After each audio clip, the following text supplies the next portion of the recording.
আমাকে শোনা যাচ্ছে? বিসমিল্লাহির রহমানির রহিম। শ্রদ্ধেয় প্রধান অতিথি জনাব আমির খসরু মাহমুদ চৌধুরী, সম্মানিত অতিথিবৃন্দ, আসসালামু আলাইকুম। শুরুতে আমি আন্তরিক ধন্যবাদ জানাই আয়োজকদের, যারা আজকের এই সুন্দর আয়োজনটি করেছেন, যেখানে আমরা সবাই আমাদের ভিন্ন ভিন্ন মত, পথ ও অবস্থান প্রকাশ করার সুযোগ পাচ্ছি। আজ আমরা যারা এখানে উপস্থিত, আমরা সবাই একরকম নয়। আমাদের আদর্শ আলাদা, অভিজ্ঞতা আলাদা, দৃষ্টিভঙ্গিও আলাদা, কিন্তু তারপরেও আমরা একসাথে বসেছি, আলোচনা করছি, কারণ আমরা সবাই দেশের জন্য, দেশের মানুষের জন্য ভাবছি। আর এই ভিন্নতা নিয়ে একসাথে কথা বলছি, একের পর এক শুনছি, এটাই গণতন্ত্রের আসল সৌন্দর্য। আমার আগে যারা সম্মানিত প্যানেলিস্টরা কথা বলেছেন, তাদের সবাইকে আন্তরিক ধন্যবাদ জানাই। আপনারা অনেক কিছু বলেছেন, হয়তোবা আমিও বলে ফেলবো। সো আমাদের একটা মাইন্ডসেটে আই থিঙ্ক সিমিলারিটি আছে। আমার খুব ভালো লেগেছে শুনে। আমি আজ এখানে দাঁড়িয়েছি ভিন্ন এক অনুভূতি ও আবেগ নিয়ে। বাংলাদেশের পলিসি লেভেলটায় আমার প্রথম বক্তব্য এটা। আমি এমন কেউ নয় যার কাছে সব প্রশ্নের উত্তর আছে বা সব সমস্যার সমাধান জানা আছে।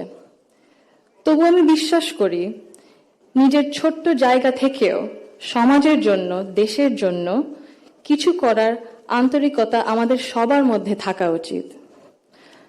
আজ আমি এসেছি শুধু শুনতে, শিখতে এবং একসাথে কাজ করার মনোভাব নিয়ে এগিয়ে যেতে। Today's dialogue is about women shaping the nation. But before we speak about shaping the future, we must be honest about the everyday lives, realities shaping women's lives in Bangladesh. My earliest understanding of women's roles in society came from my family, as it does for most of us. Long before we encounter policies or laws or institutions, our homes become our first classrooms. They teach us what is possible, what is acceptable, and what is expected. In my home, certain things were never questioned. It was never questioned whether a woman could pursue an exemplary medical career while raising a family. It was never questioned whether a woman could build a nationwide social welfare organization on her own merit. It was never questioned whether a woman was fit to lead, to command authority in a room full of men. And it was never questioned whether the men in our lives would stand alongside the women in their lives as equals. My mother continued to excel professionally as a cardiologist in government hospitals, often in patriarchal settings, because she had encouragement and support at home to balance both career and family. In 1979, my Nanu, Saida Iqbalmand Banu, began using her own home to open a free elementary school for vulnerable and disadvantaged children. What began as a personal act of care grew into one of the earliest NGOs in Bangladesh, Shurubhi, creating meaningful and lasting change in young people's lives. The belief that women's dignity must be recognized both privately and publicly was also reflected in my grandparents' lives and leadership beyond our family. My grandfather, President Zia Rahman, understood that development was incomplete if women were excluded. He saw women as capable contributors at home, at work, and in public life. And that belief carried into the choices he made as a leader. Under his leadership, the expansion of the garment sector meant millions of women entered formal work for the first time, gaining independence and income. The creation, then, of the Ministry of Women's Affairs reflected a conviction that improving the lives of women and girls required intention and structure. These were not just policy decisions, but they were an extension of the values that he lived by personally. That foundation was carried forward by my grandmother, Begum Khaleda Zia, who understood the transformative power of education that gave women voice, choice, and confidence. Under her leadership, girls' education was treated as a right, not a privilege. আমি যদি একটু সময় নিয়ে actually একটা ঘটনা মনে এসেছে দাদুর ব্যাপারে, এটা বলতে বলতে। দাদু যখন আমাদের সাথে লন্ডনে ছিলেন গত বছর প্রথমের দিকে, উনি যখন এসেছিলেন তখন হাসপাতালে ছিলেন কিছু চিকিৎসার জন্য। ওখানে বিভিন্ন দেশ থেকে নার্স ছিল, ডাক্তার ছিলেন, এবং একটি নার্স ছিলেন নাইজেরিয়া ওয়েস্ট আফ্রিকাতে। আম্মা আব্বা একদিন দাদুকে সকাল সকাল দেখতে গেছিল, তো নার্স তারপরে বলেছে যে, ও আমি তো আপনার মাকে চিনেছি। আম্মু আব্বু বললো, কিভাবে? আপনার মাই প্রথম ইলেক্টেড প্রাইম মিনিস্টার বাংলাদেশের না? আম্মু আব্বু তো অবাক, হ্যাঁ আপনি কিভাবে জানেন? তো নার্স তারপরে বললো যে, আপনাদের যে উনি যে এত কিছু করেছেন এই মেয়েদের শিক্ষার জন্য, specially primary education, food for education, cash for education, এগুলো আমাদের সরকার ওই 35-30 বছর আগে দেখে ইমপ্লিমেন্ট করেছিল। আর ওই কারণে লক্ষ লক্ষ মেয়েরা গ্রাম অঞ্চলে, ওদের দেশে গ্রাম অঞ্চলে বিভিন্ন জায়গায় সদরে এখনো শিক্ষা পাচ্ছে, অন্তত প্রাইমারি এডুকেশন লেভেলে। সো ভাবলাম একটু শেয়ার যদি করি, এখানেই করবো আপনাদের সাথে। জি। She also understood that education alone was not enough if women were not supported to remain in public and economic life. Supporting women to access credit, build livelihoods, and grow small businesses mattered. So did recognizing the realities of motherhood, of childcare, and that required systems being strengthened around maternity leave and childcare, which she did.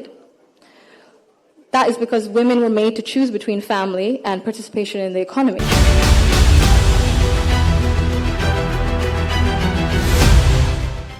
These legacies show the values that I saw both reflected at home and in public. I was privileged to grow up surrounded by exceptional women, confident, capable, and accomplished.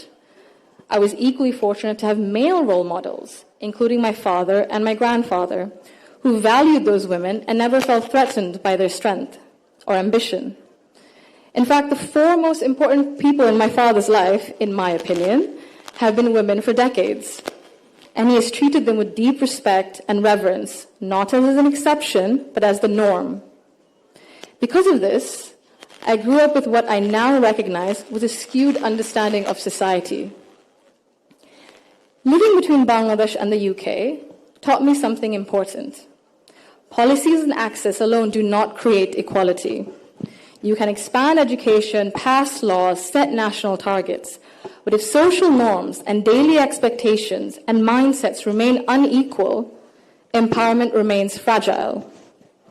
This is not about overt discrimination. Inequality often survives through habit and comfort, through what feels normal. In Bangladesh, women still perform around 85% of unpaid household and care work, spending over 7 times as many hours as men on this labor each day. This work is valued at 19% of our GDP and remains largely invisible in economic planning and national decision-making. This makes something very clear. Gender equality is not a women's issue, it is an economic and national issue.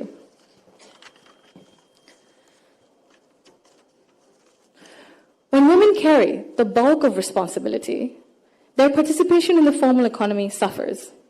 Despite significant gains in girls' education, women's labor force participation in Bangladesh remains below 40% compared to over 80% for men. Women are far more likely to step back from paid work after marriage or childbirth, not because they lack ability or ambition, but because systems assume they will absorb the cost. This imbalance begins early. Girls are expected to adjust their ambitions around family needs, while boys are rarely taught that responsibility and care are shared obligations. Over time, this became structural and progress stalls. Women are already leaders, and many of those leaders are in this room today.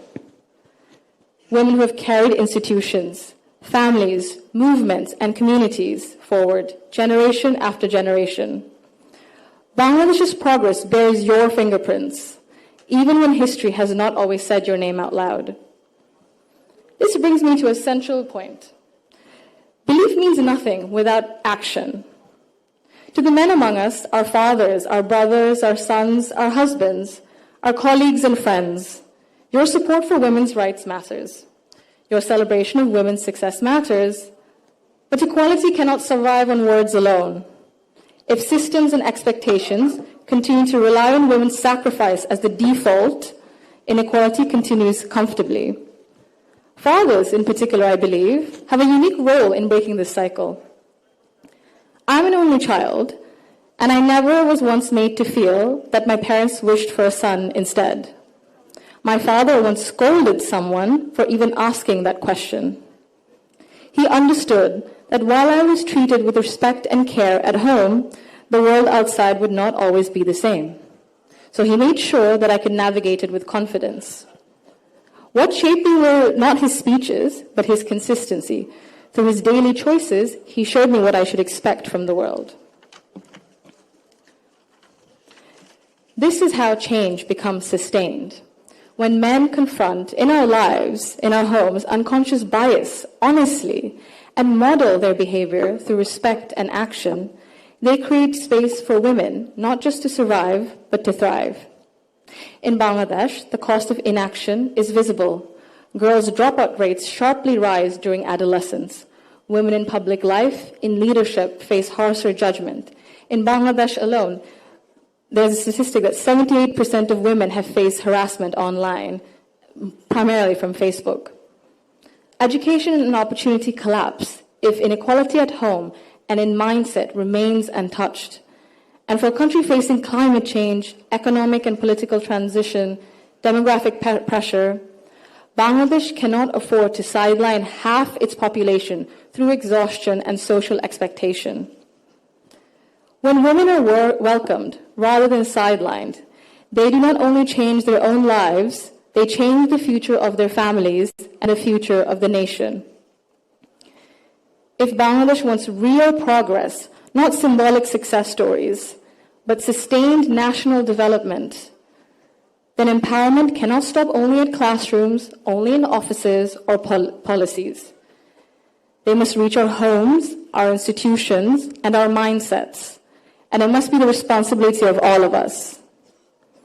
I thank you all for engaging in an inclusive dialogue today that reflects the true spirit of progress. Thank you.